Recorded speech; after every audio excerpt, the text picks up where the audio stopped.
Dans un futur éloigné, la ville de Neo Domino City est devenue la capitale du duel de monstres où règne Jack Atlas, le king du duel. C'est sans compter sur Yusei et ses monstres synchro bien décidés à battre le king afin de récupérer son légendaire dragon poussière d'étoiles.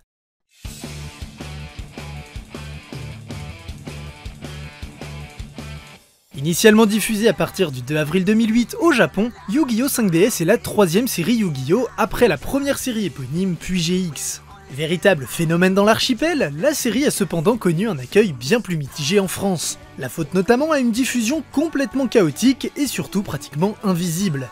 Si la première série fut un véritable carton en lançant avec Pokémon la mode des cartes à jouer dans les cours de récré, les suites ont cependant éprouvé des difficultés à trouver leur public. En effet, comme beaucoup de séries de ce genre, elle essuie de nombreuses critiques justifiées ou non avant même sa diffusion. La raison est simple, c'est la même série, enfin plus vraiment. On demande aux fans de continuer la série alors que de nouvelles règles et de nouveaux types de cartes apparaissent. Les protagonistes cèdent leur place et bien souvent leurs histoires ne sont même plus mentionnées. Cela amène à un rejet de la part des fans qui se sentent trahis par la série qu'ils aiment. Et c'est d'autant plus vrai que ce type de série s'adresse généralement à des spectateurs plus jeunes.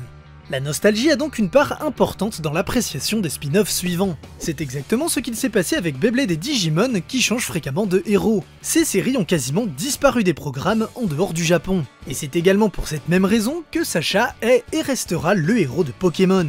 Une stratégie qui semble d'ailleurs porter ses fruits puisque Pokémon est toujours massivement diffusé à la télé. Pour en revenir à Yu-Gi-Oh, GX s'en est plutôt bien sorti. Elle est considérée comme une suite à la première série et commence environ 10 ans après les événements de cette dernière. On y suit Jaden, un étudiant de la Duel Academy qui combat aux côtés de ses monstres héros élémentaires et Neos.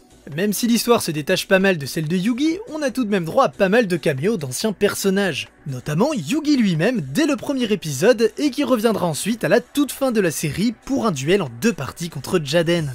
En France, GX a été diffusé et rediffusé un bon nombre de fois par M6, Canal J et surtout Gulli. Elle a donc bien marqué les esprits et comme certainement beaucoup d'entre vous, c'est personnellement la série Yu-Gi-Oh à laquelle je suis le plus attaché, puisque c'est celle qui a bercé mon enfance. Sauf que dès la saison 4, ça commence à se gâter. 4Kids, la boîte responsable de l'adaptation de la série pour le marché occidental, décide purement et simplement de zapper la dernière saison pour directement passer à 5DS. Sauf que cette dernière est bâclée et que la fin n'a pas non plus été adaptée. En plus, la VF est carrément dégueulasse. Et je ne dis pas ça en tant que fan puriste qui rage au moindre changement. Beaucoup de termes importants sont régulièrement mélangés, ce qui rend les règles carrément incompréhensibles. 5DS commence ensuite à être diffusée en 2009 sur la chaîne Manga et sur NT1 le samedi matin dès 8 h. Elle devra ensuite attendre 2 ans avant d'arriver sur Canal J. En bref, un créneau horaire pas terrible et surtout des chaînes réalisant beaucoup moins d'audience que Gulli ou M6. Quant aux 2 générations suivantes, Zéal et Archevé, elles ont aussi été victimes de traductions partielles et de diffusions quelque peu hasardeuses. Heureusement, Vrains, la dernière série en date, a la chance d'arriver à l'ère du simulcast. Vous pouvez donc la retrouver bien plus facilement en VOST-FR et en plus dans une version légale. Comme vous pouvez le constater, 4Kids n'a pas laissé aux générations succédant à GX la chance de pouvoir trouver leur public. Avant même d'être diffusé, 5DS souffrait déjà des a priori dus à son changement radical de style, notamment les duels à moto. Et lorsqu'elle est enfin arrivée dans l'Hexagone, sa traduction, sa diffusion et la censure ont fini de convaincre les sceptiques que oui, ça devient n'importe quoi, des duels à moto et puis quoi encore, de toute façon Yu-Gi-Oh c'était mieux avant. Alors qu'en fait, pas du tout. Déjà parce que la première saison Yu-Gi-Oh a des règles complètement débiles, et puis surtout parce que 5DS a de vraies qualités qui en font une bonne série, et je dirais même la meilleure série Yu-Gi-Oh! A l'instar de la 4ème saison de GX, 5DS se veut bien plus sombre que les autres séries de la licence. Chacune des séries a bien entendu son côté sombre. GX, Zéal et Archevé commencent dans une ambiance bon enfant et optent ensuite pour un ton plus grave vers la fin. Idem dans la première série malheureusement très aseptisée par la censure, sans parler des 3 premiers tomes du manga où Yami Yugi s'adonnait à des jeux complètement pervers et sadiques. Mais 5DS va encore plus loin.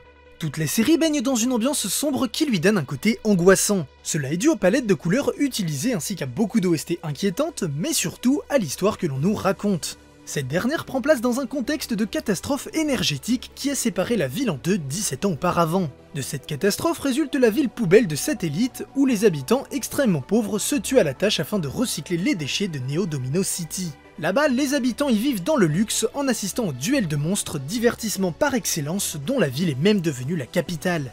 Rien qu'avec ce résumé, on constate à quel point cette série s'ancre dans notre réalité malgré son côté futuriste.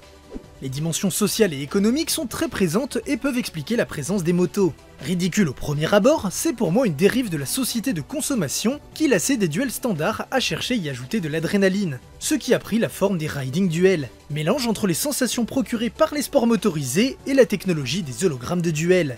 La deuxième partie apporte finalement une explication à l'utilisation de motos, mais franchement je ne la trouve pas indispensable pour profiter de l'univers qu'elle dépeint. Soyons honnêtes, si demain on nous annonce du rugby avec des robots ou du basket en jetpack, fan ou pas, je pense qu'on sera pas mal à vouloir mater ça.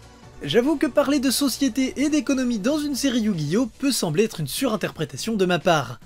Et pourtant c'est bien voulu de la part des créateurs qui se sont fortement inspirés d'Akira pour créer l'univers de 5DS. Évidemment, la ressemblance entre la moto des héros est frappante, mais on retrouve aussi le futur apocalyptique causé par une énergie nouvelle avec un satellite en ruine. Les flashbacks des héros nous montrent même l'existence de gangs de duellistes se disputant le contrôle des zones les plus dangereuses de la ville. Malheureusement, 4Kids n'apprécie pas tellement cet esprit sombre et va énormément censurer la série afin de l'adapter à un public plus jeune. Ainsi, toute scène jugée trop explicite, que ce soit en matière de violence ou même de nudité, est redessinée, voire carrément supprimée. Alors je tiens à préciser qu'il n'y a pas de nudité dans Yu-Gi-Oh 5DS, c'est simplement la poitrine d'Aki qui par exemple a été modifiée pour paraître moins bombée. Pour vous dire le niveau de connerie où on en était rendu. Plusieurs OST ont également été changés, voire encore une fois supprimés, et je les soupçonne d'avoir saturé les couleurs de certaines scènes afin qu'elles ressortent plus. Je n'ai pas véritablement d'infos qui peut me dire ce qui a été fait concrètement, mais quand on compare la version occidentale avec la version du Japon, il y a clairement une différence de colorimétrie. La version occidentale a une apparence bien plus léchée et propre que ce que pourrait avoir la version japonaise. Je pense donc que la VF a pas mal contribué à l'insuccès de la série chez nous, et je ne peux que vous conseiller la VOST FR si vous arrivez encore à vous la procurer.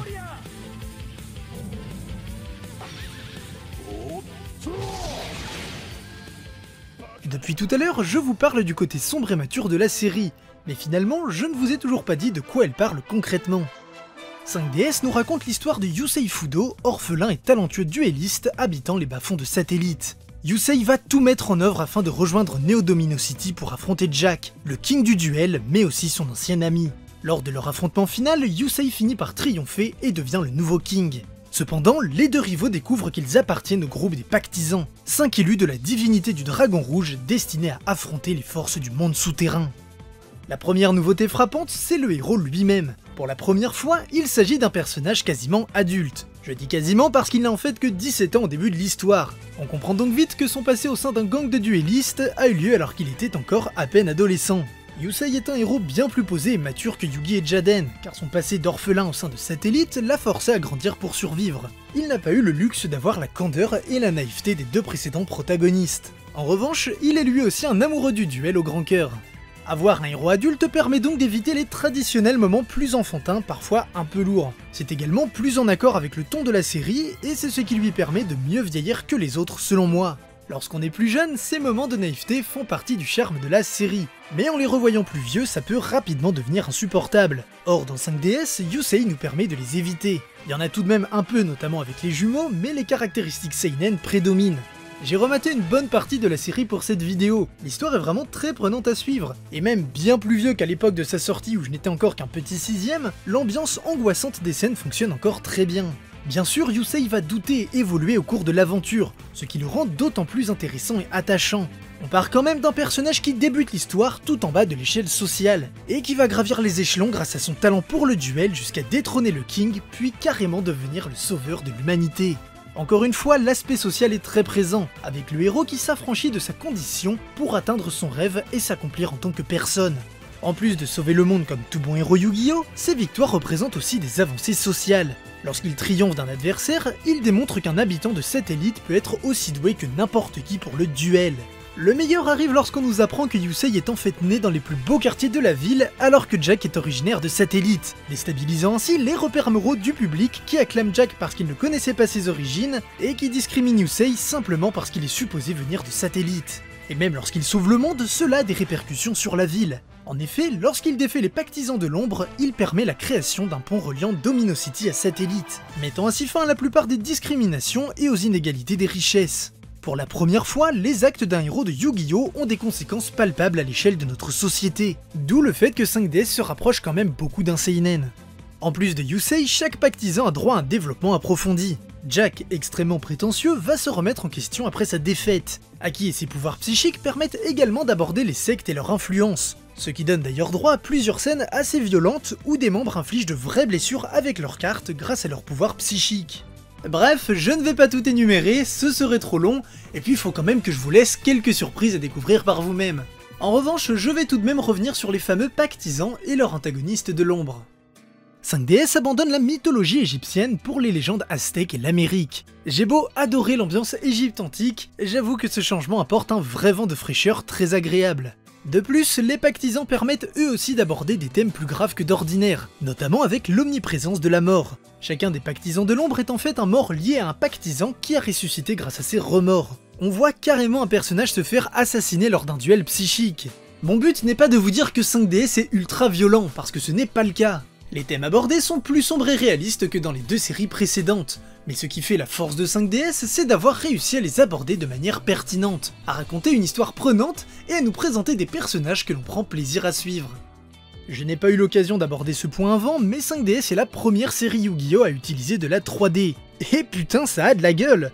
La 3D est principalement présente lors d'invocations emblématiques et durant les riding duels, et franchement elle est super bien maîtrisée. Mention spéciale pour les dieux de la Terre immortels, à qui elle donne une présence et une aura qui collent parfaitement à l'ambiance.